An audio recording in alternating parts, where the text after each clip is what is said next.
Ton passé n'est pas gravé dans la pierre, c'est un champ fluide de potentiel infini qui n'attend que ton regard pour être transformé. La plupart des gens pensent que la thérapie consiste à parler, mais la véritable guérison survient lorsque tu déplaces ton témoin intérieur pour changer la vibration même d'un souvenir. Lorsque tu observes enfin la vérité sous une forme nouvelle. En physique quantique, on parle de l'effet de l'observateur qui fait que quand on observe de la lumière, elle peut se manifester soit sous forme d'onde, soit sous forme de particules, en fonction de qui l'observe, en fonction de la façon dont on l'observe. Le simple fait de regarder une particule va changer son état et son comportement. Et c'est ce qu'on a appelé l'effet de l'observateur. On l'appelle aussi l'effondrement de la fonction d'onde. On pourrait comparer le traumatisme figé du passé à une onde de probabilité, qui en vérité ne se fige que lorsqu'on y porte attention, que lorsqu'on y porte une certaine attention, une charge émotionnelle particulière. Et à partir du moment où on va cesser de l'observer d'une certaine manière, elle va pouvoir se déplacer, elle va pouvoir redevenir flexible, elle va pouvoir se libérer. Et c'est ce que l'on va faire en thérapie intuitive. En 2026, on peut remettre la version traditionnelle de la thérapie en suggérant que le passé n'est pas un enregistrement vidéo figé. Bien sûr, il y a un poids énergétique de ton histoire. Un traumatisme non résolu porte une vibration de basse fréquence spécifique qui va dicter les boucles comportementales actuelles, qui va définir certains de tes comportements. Par exemple, si tu as vécu une séparation douloureuse, il se pourrait bien que ce soit pas facile aujourd'hui pour toi de rencontrer quelqu'un avec qui reformer un couple. Si tu n'as pas résolu cette séparation, il est fort possible que même ton inconscient te protège de rencontrer quelqu'un. Puisque comme ce n'est pas résolu, eh bien, toute ton énergie est concentrée sur le fait de te protéger d'un éventuel autre traumatisme du même genre. Je parlais du témoin intérieur tout à l'heure et par défaut, notre perspective liée à ce témoin intérieur est de regarder le passé d'une manière solide. Solide versus fluide. Solide parce que il est figé en fonction de notre perspective par défaut. Et c'est souvent la différence entre une thérapie analytique qui va se concentrer sur les événements, sur le fait de raconter son histoire de souffrance et sa souffrance, sans jamais offrir une perspective nouvelle ou une flexibilité nouvelle à ce passé, en le considérant comme quelque chose de figé, et une thérapie qui va s'orienter plutôt solution et offrir un nouveau regard sur ce passé. En passant de la pensée analytique à l'intuition pure comme outil de transformation émotionnelle, on va pouvoir changer notre observation et offrir donc des perspectives nouvelles à notre présent et à notre futur. Donc pour un thérapeute intuitif, pour moi, il n'y a rien de figé, jamais. Même pas un symptôme, car un symptôme est souvent la conséquence d'un traumatisme non résolu. Donc l'idée, c'est de faire s'effondrer l'onde du traumatisme pour pouvoir avoir un potentiel nouveau. Lorsqu'on observe un souvenir douloureux ou un traumatisme sans jugement, de façon neutre et avec une intention de transformation et de guérison, cela va déstabiliser sa structure énergétique. Il n'est alors plus un traumatisme ou un souvenir douloureux, mais une opportunité de changement, une opportunité de guérison. On va donc ainsi en faire une ressource. Donc je te propose juste de déplacer ton observateur intérieur, ton témoin intérieur, pour pouvoir regarder ton passé d'une manière différente. Plutôt que de t'attarder sur la douleur qu'il a pu te procurer, eh bien tu peux dire en vivant ça, ça m'a donné ceci. En vivant ça, ça m'a donné cette qualité. Par exemple, le passé douloureux que j'ai vécu m'a donné une force de résilience qui me permet d'aborder la vie avec toujours un grand optimisme. Alors regarde-toi, qu'est-ce que tu peux tirer de positif de ton passé. En thérapie intuitive, souvent, quand on va observer ce passé, on va permettre à la personne d'exprimer ce qu'elle n'a pas exprimé. Et ça va déjà changer la fréquence, ça va déjà changer la vibration de ce traumatisme qui n'est plus figé, puisqu'il y a une expression nouvelle. Et ça va commencer à déstructurer sa charge émotionnelle et sa charge énergétique. Le changement de fréquence de l'observation va te ramener dans l'instant présent et va permettre à ton cerveau de stocker cet événement de manière différente. Par exemple, lorsque j'étais hypnothérapeute, puisqu'avant de recevoir cette merveilleuse technique de la thérapie intuitive, je travaillais en décodage biologique et en hypnothérapie. Un jour, j'ai eu l'idée de redéfinir mon schéma parental. Parce que souvent, tu sais, on est en conflit avec ses parents dans le passé. Et donc, je me suis dit, ok, je vais faire quelque chose, je vais observer ça différemment. Alors, ce que j'ai fait, c'est que j'ai imaginé que mes parents recevaient tous les soins, tout l'amour et toute l'écoute dont ils avaient manqué, qu'ils recevaient aussi toute l'abondance, qu'ils recevaient les passions qui leur avaient manqué, les possibilités. Et quand je faisais ça, au fur et à mesure, je faisais cette visualisation où j'imaginais que depuis l'enfance, ils avaient reçu tout un tas de choses qu'ils n'avaient pas eues. Eh bien, je voyais au fur et à mesure mes parents grandir différemment. Et au final, les deux personnes qui étaient là n'étaient plus du tout celles que j'avais dans ma réalité. C'est-à-dire que même au niveau physique, elles avaient évolué. Je me rappelle que mon père avait les cheveux longs, ma mère aussi avait les cheveux longs, alors qu'ils avaient tous les deux les cheveux courts. Mais ils avaient un sourire différent, ils avaient des yeux lumineux, ils avaient une bonté qui se dégageait d'eux qui était incroyable, juste parce que je leur avais donné en visualisation toutes les ressources qui leur avaient manqué. Et du coup, ça me donnait à moi un nouveau schéma parental dans l'observation de mon propre passé, ce qui définissait du coup une nouvelle enfance, puisqu'avec des nouveaux parents, j'avais une nouvelle enfance et donc j'avais un nouveau présent et un nouveau futur. Et c'était quelque chose d'assez étonnant. Alors tu peux faire cette expérience toi aussi. Je vais te donner tout à l'heure d'autres étapes concrètes que tu peux utiliser pour changer ton témoin intérieur et le garder en haute fréquence face aux événements déclencheurs de la vie. Par événements déclencheurs, j'entends les choses qui te mettent en colère, les choses qui t'agacent, les choses qui te font prendre des décisions qui ne sont pas les tiennes et qui te déconnectent de ton véritable soi. Donc l'idée, c'est de réécrire ton récit primordial. C'est de passer de la dissolution de l'ancienne douleur au choix conscient d'une nouvelle ligne temporelle potentielle puiser dans le champ quantique, dans les probabilités infinies du champ quantique. Et cela me fait penser à une patiente que j'ai accompagnée il y a quelques années de ça, qui venait des îles françaises et qui avait fait tout son arbre généalogique parce qu'elle voulait avoir vraiment des informations précises sur des ancêtres. Et malheureusement, elle a découvert que la majorité de ses ancêtres avaient été victimes de l'esclavage.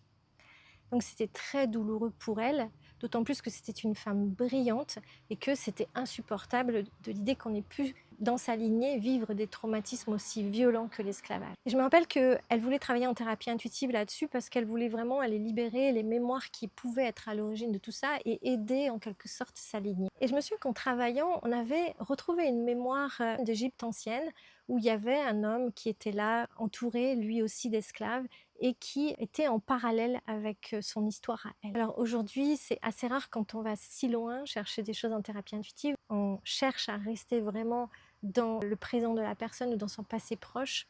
Mais ça peut arriver qu'on puisse retomber sur des vies passées ou bien sur des vies parallèles. Car le champ informationnel d'une personne est très vaste. Et au fur et à mesure où je lui parlais et lui faisais répéter des phrases et des choses qui étaient là, je ne peux pas te raconter exactement ce que c'était parce que c'est un travail vraiment précis qui est à la carte et qui en fonction de chaque individu, de chaque personne, c'est extrêmement précis. Donc en fait, je ne me rappelle jamais exactement de ce que je fais dire aux gens ou de ce qu'ils ont à exprimer.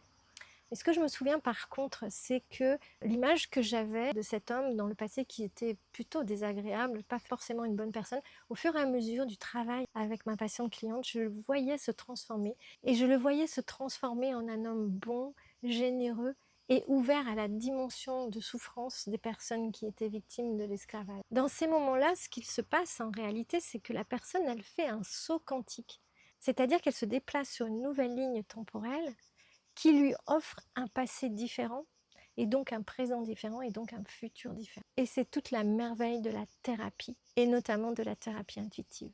Donc on utilise la thérapie intuitive et je pense que toute forme de thérapie a cette même intention pour se voir non plus comme une victime de son passé mais comme une source fluide de potentiels nouveaux. En neurosciences, on a constaté que lorsque l'on observe intentionnellement un récit intérieur porteur et donc plus positif, ça va changer la neuroplasticité de notre cerveau, c'est-à-dire que ça va changer la façon dont on réagit de manière automatique aux événements.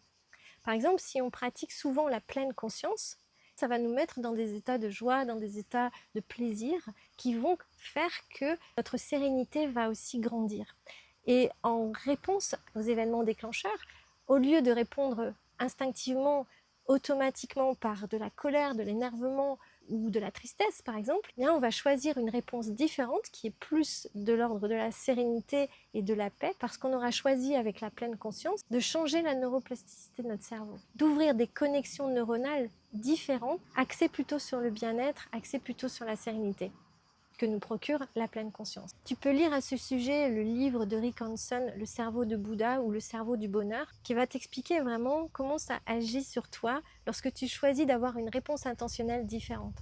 Donc lorsque tu vas observer ton passé intentionnellement d'une manière différente et que tu utilises ton passé plus comme une ressource, que tu sors de ta victimisation par rapport à ton passé, ça va forcément changer ta réactivité, ça va forcément changer tes comportements d'aujourd'hui et ça va t'apporter beaucoup plus de bonheur. Et en plus, il y a des chances que ça t'apporte une véritable guérison de plusieurs symptômes, que ce soit des symptômes sociaux, que ce soit des symptômes physiques, que ce soit des symptômes émotionnels. Avant de te proposer quelques étapes concrètes que tu pourras utiliser pour vivre dans la fluidité de l'instant présent et donc t'offrir un témoin intérieur à haute fréquence, je voulais te dire que je t'ai préparé une petite récap de cette vidéo que tu auras juste à télécharger en cliquant sur le premier lien dans la description si tu as envie de garder une trace de ce que je viens de t'expliquer. Donc, une des choses que tu peux faire pour maintenir ce témoin intérieur à haute fréquence, c'est la pleine conscience. Je t'en ai déjà parlé, ça c'est vraiment quelque chose qui va te donner beaucoup de facilité, de fluidité face aux événements, non seulement déclencheurs de la vie du quotidien qui t'empêchent d'être vraiment qui tu es et qui te déconnectent de ton véritable soi, mais également face à ton passé parce que tu vas le regarder avec beaucoup plus de quiétude et avec beaucoup plus de neutralité. La deuxième chose que tu peux faire, c'est utiliser l'eau. Je t'en ai déjà parlé, quand tu bois beaucoup d'eau, quand tu te baignes beaucoup, tu vas aider ton corps à libérer des mémoires, à renouveler sa propre eau. Parce que rappelle-toi que l'on est composé essentiellement d'eau et quand tu regardes les travaux de Masaru Emoto sur l'eau, tu comprends que l'eau est aussi un support d'information. Donc au plus tu vas renouveler cette eau en buvant une bonne eau, au plus tu vas t'aider toi-même à la fois pour avoir une meilleure santé, mais aussi une meilleure énergie et aussi un meilleur regard sur la vie. C'est assez étonnant, mais tu verras, ça marche. J'ai vu des gens qui se sont guéris d'arthrose et d'arthrite simplement en buvant beaucoup et en changeant l'eau qu'ils buvaient. Ils buvaient une eau filtrée, osmosée, qui était aussi reprogrammée avec de la musique classique en référence aux travaux de Masaru Emoto justement. Et ces personnes ont réalisé quelque temps après avoir changé cette eau et après avoir posé vraiment cette intention de boire beaucoup, qu'elles avaient beaucoup moins de douleurs articulaires. Donc ça marche. Et aussi pourquoi je te propose d'utiliser l'eau, parce que si tu es bien dans ton corps, si tu utilises tout ce qui peut favoriser ton bien-être, tu vas avoir envie de vivre dans le moment présent. Forcément, tu vas être plus heureux. Et ça va te ramener dans l'instant présent. Et il y a vraiment un impact positif à long terme à vivre au travers d'un prisme quantique où le passé est continuellement mis à jour. Et c'est pour ça que faire de la thérapie, eh bien, ça peut apporter vraiment des solutions positives pour ton présent, pour ton futur et pour réaliser tous tes objectifs. Encore une fois, on ne fait pas de la thérapie forcément parce qu'on va mal. On fait aussi de la thérapie parce qu'on veut aller encore mieux ou parce qu'on veut atteindre nos objectifs. Et c'est le propre de la thérapie intuitive. Et ce qu'il y a de merveilleux, c'est que la thérapie intuitive va agir vraiment au bon endroit parce qu'elle va regarder avec précision, le thérapeute va regarder avec précision là où est ton besoin. Il va regarder avec précision l'information qui est en lien avec ce qui t'arrive aujourd'hui.